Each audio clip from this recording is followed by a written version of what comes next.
ലാലേട്ടൻ്റെ കാലിന് ചെറിയൊരു പ്രശ്നമുണ്ട്. അപ്പോൾ പുള്ളി ഒരു വാക്കിംഗ് സ്റ്റിക്കൊക്കെ പിടിച്ചാണ് നടക്കുന്നത്, സപ്പോർട്ടോടുകൂടിയാണ് നടക്കുന്നത്. മഹേഷ് സ്റ്റാർ ക്യാമറ ആക്ഷൻ എന്ന് പറഞ്ഞതിന് തൊട്ട് മുമ്പ് ലാലേട്ടൻ എന്നോട് ചോദിക്കുകയാണ്, മോനെ എൻ്റെ ഏത് കാലിലാണ് കുഴപ്പം? ലോകം മുഴുവൻ കൊച്ചിയിലും ചിത്രീകരിച്ചു കൊണ്ടുപോകാന്ന് പറഞ്ഞ് പറ്റിച്ചു അല്ലേ? അതൊന്നും ചാക്കോച്ചനോട് പറഞ്ഞില്ല, പേടിച്ചു പോകുന്നു. ഇതൊന്നും പറഞ്ഞില്ല. നമസ്കാരം എല്ലാവർക്കും.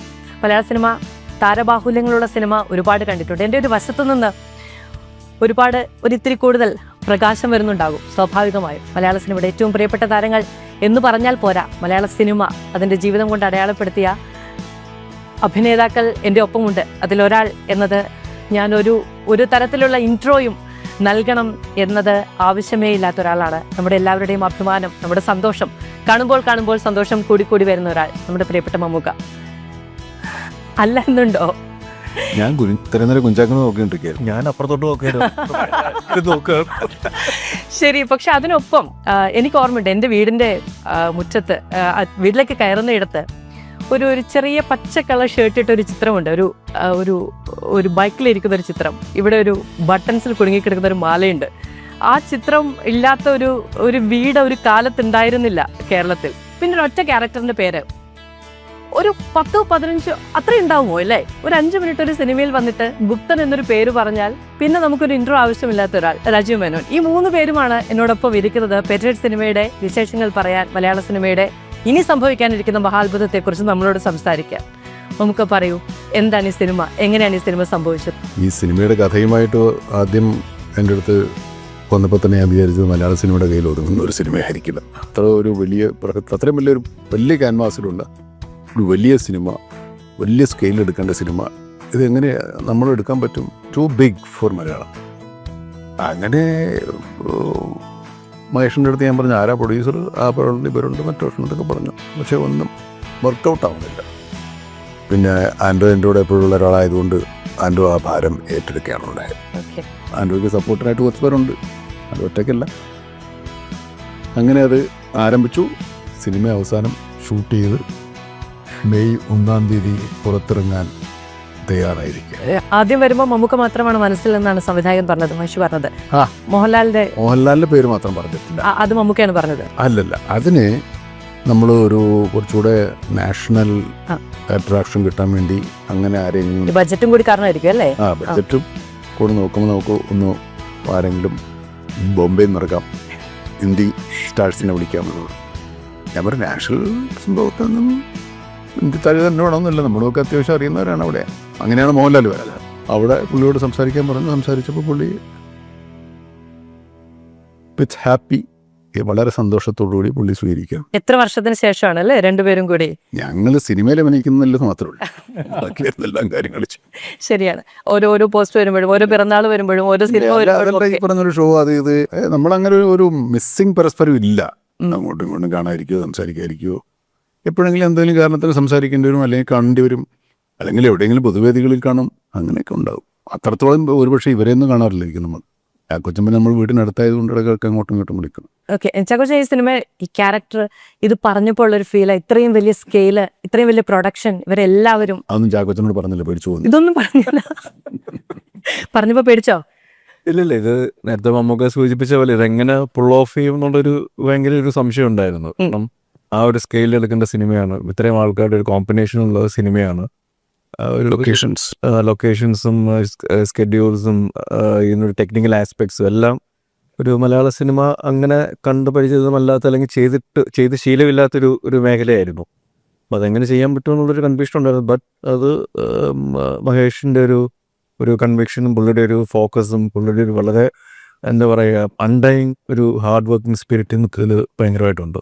പിന്നെ കുറേ പറയുന്ന പോലെ സപ്പോർട്ട് ചെയ്യാനായിട്ടുള്ള എല്ലാ ആൾക്കാരും, ഇപ്പോൾ പ്രൊഡക്ഷൻ്റെ കാര്യങ്ങളാണെങ്കിലും, അല്ലെങ്കിൽ ആക്ടേഴ്സിൻ്റെ കാര്യമാണെങ്കിലും, ടെക്നീഷ്യൻസിൻ്റെ കാര്യങ്ങളാണെങ്കിലും, ഇവർ ഈ ഒരു പ്രോജക്റ്റ് കേട്ട് കഴിഞ്ഞപ്പോൾ everybody wanted to be a part of it.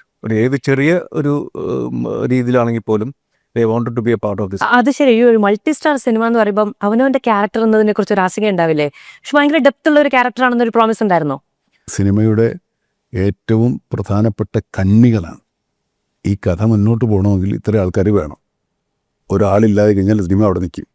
അത്രത്തോളം പ്രാധാന്യമുള്ളവരാണ് എല്ലാവരും. അത് രജുമൻ എങ്ങനെയാണ് ഈ സിനിമയിലേക്ക് വരുന്നത്? ആദ്യം വിചാരിച്ചത് എന്നെ ക്യാമറ വർക്ക് ചെയ്യാനായിട്ട് വിളിക്കാമെന്ന്. ആ പിന്നെ അതിൻ്റെ എൻഡിലാണ് ഞാൻ ചോദിച്ചു ആരാണ് ഇതിൻ്റെ സിനിമാറ്റോഗ്രഫി ചെയ്യാൻ. അപ്പം മനുഷ് നന്ദൻ ചെയ്യാമെന്ന്. അപ്പോഴാണ് എനിക്ക് ഡൗട്ട് വന്നത്. പിന്നെ പറഞ്ഞു ഇങ്ങനെ ഈ ഒരു ക്യാരക്ടർ ചെയ്യണമെന്ന്. ചെയ്യാൻ പറ്റുമെന്ന് അയാൾക്കൊരു വിശ്വാസമുണ്ട്. അത് കാരണം കൊണ്ടായിരിക്കും. ഭയങ്കര ഭംഗിയുള്ള ഒരാൾ വേണമെന്ന് വിചാരിച്ചിട്ടാണോ? ഭംഗി മാത്രമല്ല സ്വഭാവവും അങ്ങനെ വേണമെന്നുള്ളൊരു ഭംഗിക്കിപ്പോൾ ആർക്കാ കുറവ്? എങ്ങനെയാ ഭംഗി ഉണ്ടാകുന്നല്ലേ കാണുന്നയാളുടെ കണ്ണിൽ. നമുക്കിപ്പം ഈ സമയത്ത് മലയാളത്തിൽ ഇറങ്ങിയ 2 സിനിമകൾ വളരെ ലൈറ്റായിട്ട് തിയേറ്ററിൽ ഇരുന്ന് കാണാൻ പറ്റുന്ന 2 സിനിമകളാണ്. ഒന്ന് വാഴ, ഒന്ന് മോഹിനിയാട്ടം. അതിനിടയ്ക്ക് പാട്രിയറ്റിൻ്റെ ട്രെയിലർ വരും. നേരത്തെ രമേശ് പിഷാരിയോട് സംസാരിച്ചപ്പോൾ അദ്ദേഹം പറഞ്ഞു ആ ട്രെയിലർ വരുന്ന സമയത്ത് തിയേറ്റർ മാറും, നമ്മളെന്തോ വലുത് കാണുന്നു എന്നൊരു ഫീൽ ഉണ്ടാവും. സാധാരണ ഇടവേളകളിലാണ് മനുഷ്യനൊന്ന് അടങ്ങിയിരിക്കുക, പക്ഷെ ഒന്ന് കുറച്ചുകൂടി ശ്രദ്ധയോടെ കാണുന്ന ഒരു സിനിമ, സംതിങ് നമ്മുടെ മുന്നിൽ സംഭവിക്കുന്ന ഒരു ഫീല് അതിൻ്റെ മൂവിയിൽ ഇതുണ്ടാവുമോ? മൂവിയിലുള്ള ഭാഗങ്ങൾ തന്നെയാണ് ട്രെയിലറിൽ കാണിക്കുന്നത്. അതും അതിൻ്റെ ഏറ്റവും മുടിയൊക്കെ അല്ലേ ഉള്ളൂ. സിനിമ വരുമ്പോൾ ഇത് അങ്ങനെയാണ് നമ്മൾ ഈ കാണാൻ വരുന്ന ആൾക്കാരെ പ്രതീക്ഷിച്ചിട്ടാണ് ഈ സിനിമ മലയാളികൾ മാത്രം പ്രതീക്ഷിച്ചിറക്കിയിട്ടുള്ളതാണ്. നമ്മുടെ അഭിമാനമായി തീരേണ്ട ഒരു സിനിമയാണ്. ഈ മോളിവുഡിന്റെ ഒരു വലിയ പ്രശ്നമാണ്, നമുക്ക് ഇത്രയും ഓഡിയൻസേ ഉള്ളൂ. മതി, ഇത്രയും ഓഡിയൻസ് മതി നമുക്ക് അതിൽ നിന്ന് കൂടുതൽ മലയാള സിനിമയ്ക്ക് അത്രയും വലിയ മാർക്കറ്റ് ആയി കഴിഞ്ഞു. ഈ ഇത്രയും വലിയൊരു പ്ലോട്ട്, ഇത്രയും വലിയൊരു സ്കെയില്, അതിനെപ്പറ്റി ചിന്തിച്ചപ്പോഴും ആ കോൺഫിഡൻസ് ഉണ്ടായിരുന്നു. ആളുകൾ സിനിമ കാണാൻ വന്നാൽ ഓഫ് കോഴ്സ് അത്രയൊക്കെ വരും.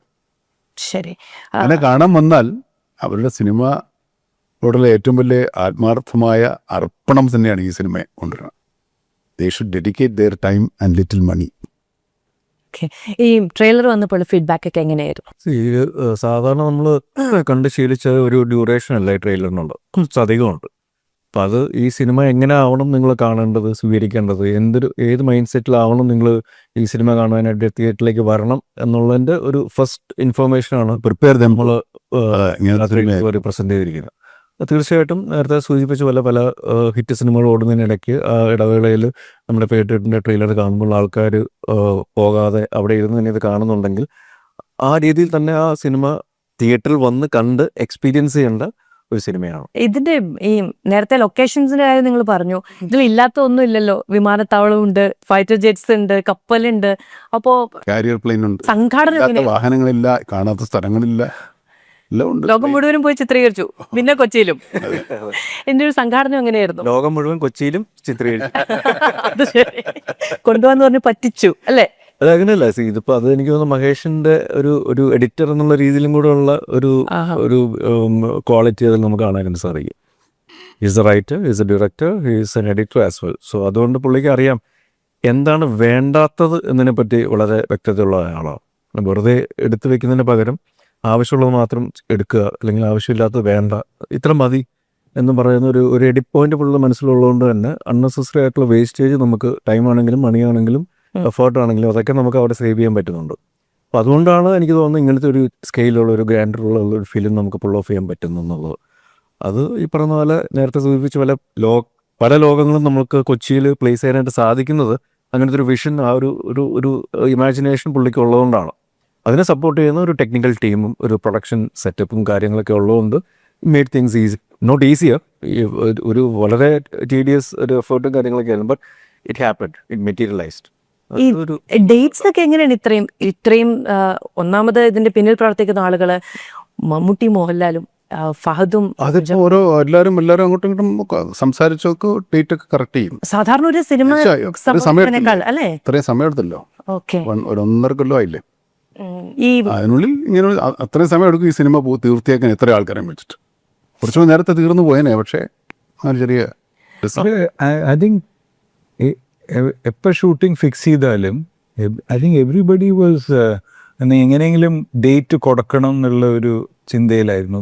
Not because of anything else, the sincerity of film making അത്രയും സിൻസിയറാണ്. ഒരു ഷോട്ട് എടുക്കുമ്പോൾ ഈ towards the end of the day ഇത് വേറെ ആരെങ്കിലും എടുത്തോളൂ, ഇതെടുക്കാം, സെക്കൻഡ് യൂണിറ്റ് ചെയ്യാം, അങ്ങനത്തെ ഒരു ചിന്തയുണ്ടാവും. Mahesh is standing, never sitting, addressing every issue from the അവിടെ ദൂരത്ത് നിൽക്കുന്ന ജൂനിയർ ആർട്ടിസ്റ്റ് തൊട്ട് എല്ലാം he is watching and doing, and is effort is so relentless. I think that ആ ഒരു സിൻസിയറിറ്റി നമ്മൾ എപ്പോഴും കാണാറില്ല. So when you are in a very sincere environment, everybody wants to come, going to take the extra effort in coming. I think ആ ഒരു സൗഹൃദം I could feel inside the set. ഒരു director, photographer, ആക്ടറായിട്ട് വന്ന് നിൽക്കുകയാണെങ്കിലും ഈ ഏരിയയിലൊക്കെയാണ് കണ്ണും മനസ്സും ഒക്കെ അല്ലേ? അതെ, ചിലപ്പോൾ നമ്മൾ ചുറ്റും നടക്കുന്ന നല്ല കാര്യങ്ങൾ എങ്ങനെയാണ് നടക്കുന്നതെന്ന് നമുക്കറിയില്ല. It may be 1 or 2 joints കാരണം കൊണ്ടാണ് ഈ ഇത്രയും സ്മൂത്തായി നടക്കുന്നത്. It's taking a lot of time and lot of effort, but with a lot of love. സാധാരണ ഒരു ആക്ടേഴ്സ് അവിടെ നിൽക്കുമ്പോൾ അവർക്ക് ഈ ബാക്ക്ഗ്രൗണ്ടിനെ കുറിച്ച് ചിന്തയുണ്ടാവില്ല. പക്ഷെ രാജു സാർ നിൽക്കുമ്പോൾ അങ്ങനെയല്ല. ബാക്ക്ഗ്രൗണ്ടിനെ കുറിച്ച്, എഫേർട്ടിനെ കുറിച്ച്, മറ്റുള്ളവരെ കുറിച്ച്, അതിന്റെ ടെക്നിക്കൽ സൈഡ് ഇതൊക്കെ പോകും. അത് പോസിറ്റീവ് ആയിരുന്നു, നെഗറ്റീവ് ആയിരുന്നു? ചില സമയങ്ങളിൽ നമുക്ക് പറയാൻ എവിടെ വരയ്ക്കും വരും. മീൻസ് വേണ്ട, കൺട്രോൾ, രാജീവ് മേനൻ കൺട്രോൾ, നിന്റെ ജോലി ഇവിടെ ആക്ടിങ് ആണ്, നീ ഇത് ചെയ്താൽ മതി എന്നുണ്ടോ. അത് കണ്ടുകൊണ്ട് മഹേഷ് ചിലപ്പോൾ പറയും, സാർ എന്താ പറയണേന്ന് പറയുമ്പോൾ അയാൾക്ക് മനസ്സിലാവും. So there are times we will tell, പക്ഷേ it is a director's medium. You have to understand that, and there are no 2 directors on a set. ശരി. അപ്പൊ ഞാൻ അടുത്ത പടം ചെയ്യുമ്പോൾ ആക്ടേഴ്സിനോട് ഇത്രയും കടുത്ത നില സ്വീകരിക്കില്ല എന്ന് വിചാരിക്കാം. ഓ, കണ്ടുകൊണ്ടേ നമുക്ക് ഈ ആവർത്തിച്ച് പറയുമ്പോഴത്തോളം ബുദ്ധിമുട്ട് കൊണ്ടാണ്. അത്രയും ആസ്വദിച്ച് കണ്ടൊരു സിനിമ വേറെ ഉണ്ടോ എന്ന് എനിക്കറിയില്ല. ആക്ച്വലി നമുക്ക് ഇങ്ങനെ അതിലേക്ക് ഒരു ഡാൻസ് പ്രോഗ്രാമിന് ശേഷം എൻ്റർ ചെയ്യുന്നൊരു സമയമില്ലേ, ഇങ്ങനെ വീഴാൻ പോകുന്നത് പോലത്തെ ഒരു സീൻ, അയ്യോ അങ്ങനെ ഒരു ഏക്കം നമുക്ക് വരും, ഇങ്ങനെ പോയി പിടിക്കാൻ തോന്നില്ലേ? ആ ഭയങ്കര ഒരു മൊമെന്റ് ആയിരുന്നു. ആക്ച്വലി അജിത്ത് അവിടെ നിൽക്കുന്നു, ഐശ്വര്യ റോയ് അവിടെ നിൽക്കുന്നു. ഭയങ്കര ബോൾഡായിട്ട് കാസ്റ്റ് ചെയ്ത് തന്നെ. പറയാതെ പോകും, നിങ്ങൾ രണ്ടുപേരും ഇരിക്കുമ്പോൾ പറയാതെ പോകാൻ കഴിയില്ല. ഞാനിത് പറയുന്നത് എങ്ങനെയാണ് എന്ന് ആലോചിച്ചിരിക്കുകയായിരുന്നു. ഇപ്പൊ പേറ്റിയായിട്ടുമായിട്ട് ബന്ധപ്പെട്ട ഒരു ഇന്റർവ്യൂ ആണല്ലോ. പക്ഷെ ആ സിനിമ അതൊരു ഗിഫ്റ്റ് എന്ന നിലയ്ക്ക് മാത്രം കാണാൻ പറ്റും. കൾട്ട് സിനിമയായി മാറി. അത് ചിലപ്പോൾ ആൾക്കാർ സൺ ടി വിയിൽ തിരിച്ച് കാണിക്കുന്ന കാരണം കൊണ്ട് കണ്ടുകൊണ്ടേ has a life far in excess of things. തെലുഗും പോകുന്ന ആൾക്കാർ കാണുന്നു. മമ്മൂക്കയുടെ ആ മെയിൻ ഡയലോഗ്സ്, പച്ചക്കൻ ദേവതൈ, അതിപ്പോ ട്രെൻഡിങ് ആണ്. ചാക്കോച്ചൻ മോഹൻലാൽ ജോയിൻ ചെയ്ത സമയത്ത് എങ്ങനെയായിരുന്നു? ഇവിടെ ഇല്ലാത്തതുകൊണ്ട് അദ്ദേഹത്തിന്റെ വിശേഷങ്ങൾ പറയാൻ പറ്റുന്നില്ല. കോമ്പിനേഷൻ ഉണ്ട്. ഞങ്ങൾ തമ്മിലുള്ള കോമ്പിനേഷൻസ് ഭയങ്കര രസകരമാണ്. കാരണം അതിൽ ലാലേട്ടൻ്റെ കാലിന് ചെറിയൊരു പ്രശ്നമുണ്ട്. പുള്ളി ഒരു വാക്കിംഗ് സ്റ്റിക്കൊക്കെ പിടിച്ചാണ് നടക്കുന്നത്, സപ്പോർട്ടോട് കൂടിയാണ് നടക്കുന്നത്. അപ്പോൾ പല ഷെഡ്യൂളുകൾ ആയിട്ട് നടക്കുന്നുണ്ടായിരുന്നു. അപ്പോൾ ഒരു ഷെഡ്യൂൾ കഴിഞ്ഞിട്ട് പിന്നെ കുറേ മാസങ്ങൾ കഴിഞ്ഞിട്ടാണ് അടുത്ത ഷെഡ്യൂൾ വരുന്നത്. ആ ഷെഡ്യൂളിൽ ഷോട്ട് എടുക്കാൻ പോകുന്നു, എല്ലാം റെഡി ആയിട്ട് ഇരിക്കുന്നു. ഇപ്പം ലാലേട്ടനുണ്ട്, ഞാൻ തൊട്ട് പുറകെയുണ്ട്. ഒരു ഡോറ് തുറന്ന് മമ്മൂക്കെ കാണാൻ കയറുന്നൊരു ഷോട്ടാണ്. അപ്പോൾ എല്ലാവരും ready, okay. Mahesh start camera action എന്ന് പറഞ്ഞതിന് തൊട്ട് മുമ്പ് ലാലേട്ടൻ എന്നോട് ചോദിക്കുകയാണ്, മോനെ എൻ്റെ ഏത് കാലിലാണ് കുഴപ്പം എന്ന്. അപ്പോൾ ഞാൻ വന്നേ ഇല്ലില്ല ചുമ്മാ ചോദിച്ചാൽ ഓക്കെ എന്നൊക്കെ പറഞ്ഞു പുള്ളി. അപ്പം അങ്ങനെ ഭയങ്കര ലൈറ്ററായിട്ട് സിമ്പിളായിട്ട് ഒരു ഷോട്ടിന് തൊട്ട് മുമ്പ് വരെ നിൽക്കുന്ന ആള്. പക്ഷെ once he's in front of the camera as an actor is a different guy, is that character. പുള്ളിക്ക് കൺഫ്യൂഷൻ ഒന്നും ഉണ്ടായിട്ടല്ല. മടിയാക്കാൻ വേണ്ടി ചോദിച്ചത് എന്തായിരുന്നു നമുക്ക് ഒരു സുഖം അല്ലേ, ഒരു രസം, ചുമ്മാ മോനെ എന്ന് പറയുമല്ലേ. പിന്നെ ഈ ശരിക്കും എൻ്റെ ഇതെന്ന് പറഞ്ഞാൽ ഒരു ആഫ്റ്റർ 40s എൻ്റെ ഒരു ഫാൻ ബോയിങ് മൊമെന്റ്സ് ആയിരുന്നു വിത്ത് ദീസ്. എല്ലാവരും കൂടി നിൽക്കുന്നത് അല്ലേ. ശരിയാണ്, എനിക്ക് മനസ്സിലാവും. എല്ലാവരും ഇത്രയും എങ്ങനെയാണ് മാനേജ് ചെയ്തത്? അല്ല പിന്നെ നിങ്ങൾക്ക് പരിചയം, നിങ്ങൾ കുഞ്ഞു മനുഷ്യരായപ്പോ തൊട്ട് ഇവരുടെ ഒക്കെ കൂടെ ഓരോ സെറ്റിൽ പോയി നിൽക്കുന്നുണ്ട്. എന്റെ കൂടെ കുറച്ചുകൂടെ കൂടുതലുള്ളത്. ഉറപ്പായിട്ടും ഞാനൊരു കാഴ്ച കേട്ടെ, ഇപ്പം മമ്മൂക്ക ഹരികൃഷ്ണൻസ് ചെയ്യുന്ന സമയത്തൊക്കെ, അല്ലെങ്കിൽ ഫാസിൽ സാറിന്റെ കൂടെയൊക്കെ സിനിമ ചെയ്യുന്ന സമയത്തൊക്കെ ഈ ഇദ്ദേഹത്തൊക്കെ കണ്ടു പരിചയമുണ്ടോ? ചെറിയ കുട്ടിയായിട്ട് അവിടെ ശ്രദ്ധിച്ചിട്ടുണ്ട്. ഭയങ്കര എന്താ പറയുക, ഹോട്ട് കേക്കായിട്ട് നിൽക്കുന്ന സമയത്ത് ഫഹദിനെ കണ്ടിട്ടുണ്ടോ? ഫഹദ് അവിടെ നേരത്തെ പടത്തിൽ ഷൂട്ടിംഗ് ചെറിയ കുട്ടിയായിട്ടിരിക്കുമ്പോൾ നോട്ടീസ് ചെയ്തിട്ടുണ്ടോ? പിന്നെ അത് അവരെല്ലാരും ഉണ്ടല്ലോ, 4 മക്കളും ഇല്ലേ. ആദ്യത്തെ പടത്തിലും നമുക്കില്ലായിരുന്നു. ആദ്യത്തെ പടത്തിന് ഞാനുണ്ട് ഗസ്റ്റ് റോളിലുണ്ട് അല്ലേ. ഓക്കെ. അല്ല അതല്ല, ഇപ്പൊ ഈ മറ്റേ നമ്മുടെ അപ്പൂസൊക്കെ നടക്കുമ്പോൾ അവനാ ക്രൗഡിൽ കാണുന്നു. അപ്പൊ ഇവരൊക്കെ എങ്ങനെ കാണുന്നത്? ഇവരൊക്കെ കാണുമ്പോൾ ഒരു ഫീലിംഗ് എന്താ? അല്ല ചാക്കോച്ചൻ അന്ന് സെറ്റിലേക്ക് ഒന്നും വരില്ലായിരുന്നോ? സിനിമയിൽ അഭിനയിക്കും, ഞാനൊക്കെ സിനിമയിൽ അഭിനയിക്കുമ്പോൾ ചാക്കോച്ചൻ സിനിമയിലുണ്ട്. അല്ല സിനിമയിൽ സെറ്റിലൊക്കെ വരും. അല്ലല്ല, നമ്മൾ ആ പടത്തിൽ നിന്ന്